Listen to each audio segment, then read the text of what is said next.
Assalamualaikum warahmatullahi wabarakatuh. Perkenalkan, nama saya Sepiani. Saya mahasiswa kelas komputerisasi akuntansi Stekom Ungaran. Di sini saya akan menjelaskan mengenai klasifikasi dan jenis data statistik mata kuliah statistik semester 5 Stekom Ungaran. Kita mulai. Yang pertama yaitu klasifikasi statistik. Klasifikasi statistik dibagi menjadi 4. Yang pertama yaitu statistik deskriptif, yang kedua statistik inferensia, yang ketiga statistik parametrik, dan yang keempat non-parametrik. Kita jelaskan satu persatu. Jadi yang pertama statistik deskriptif, yaitu membahas cara-cara pengumpulan data, penyederhanaan angka-angka pengamatan yang diperoleh, termasuk meringkas dan menyajikan, serta melakukan pengukuran pemusatan dan penyebaran untuk memperoleh informasi yang lebih menarik, berguna, dan lebih mudah dipahami. Jadi, hasil dari statistik deskriptif ini akan tersaji dalam bentuk yang ringkas dan lebih mudah untuk dipahami.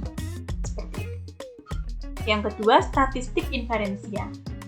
Statistik inferensia membahas cara menganalisis data serta mengambil kesimpulan, yang pada dasarnya berkaitan dengan estimasi parameter dan pengujian hipotesis. Jadi, statistik inferensia ini biasanya kita menyebutnya, salah satu variabelnya kita sebut sebagai sampel, dan keseluruhan datanya kita sebut sebagai populasi, yang itu akan dianalisis dan kita mengambil kesimpulan. Selanjutnya, statistik parametrik. Ini merupakan bagian dari statistik inferensia ya. Statistik parametrik merupakan bagian statistik inferensia yang mempertimbangkan nilai dari satu atau lebih parameter populasi. Kalau untuk statistik non-parametrik merupakan bagian dari statistik inferensia yang tidak memperhatikan nilai dari satu atau lebih parameter populasi. Umumnya validasi statistik non-parametrik tidak bergantung pada model peluang yang spesifik dari populasi tersebut. Seperti itu. Sebenarnya cukup mudah untuk dipahami ya. Selanjutnya yaitu untuk jenis data statistik. Jenis data statistik dibagi menjadi dua, yaitu berdasarkan sifatnya dan berdasarkan skala pengukurannya. Kita bahas yang berdasarkan sifatnya, dibagi menjadi dua juga, yaitu data kualitatif dan data kuantitatif.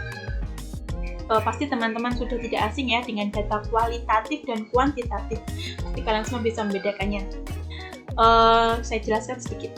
Kalau kualitatif, yaitu data statistik mengacu pada jenis data yang tidak dinyatakan dalam bentuk angka, atau bisa dikatakan non-numerik, yang dalam hal ini berupa data nominal atau data ordinal. Contohnya warna rambut, warna mobil, nilai huruf sifat di kelas, nilainya itu A, B, C, seperti nilai kita ketika akhir semester ya. Data kuantitatif.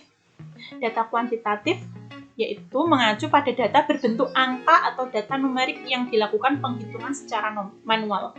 Contohnya, jumlah uang yang kita miliki, jumlah orang yang tinggal di kota A, B, C, jumlah siswa yang mengambil statistik.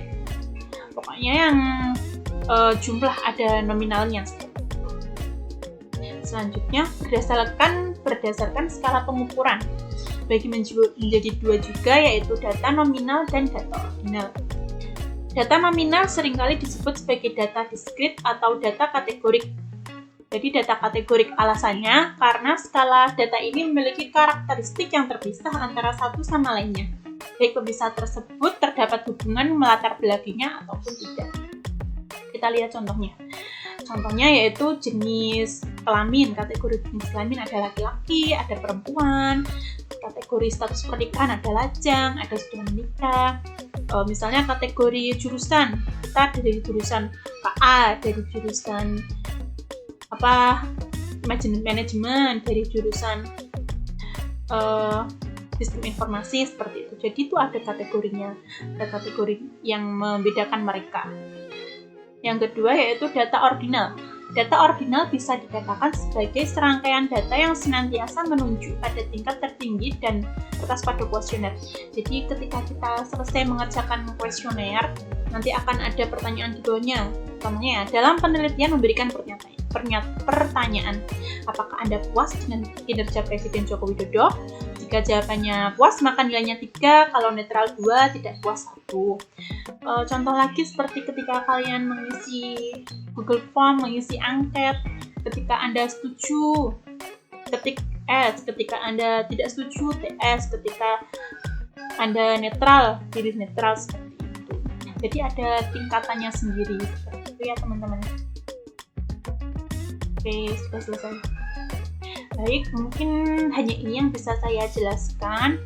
Semoga membantu, semoga bermanfaat, dan semoga kalian semua kuliahnya lancar. Terima kasih atas waktunya. Sekian dari saya. Wassalamualaikum warahmatullahi wabarakatuh.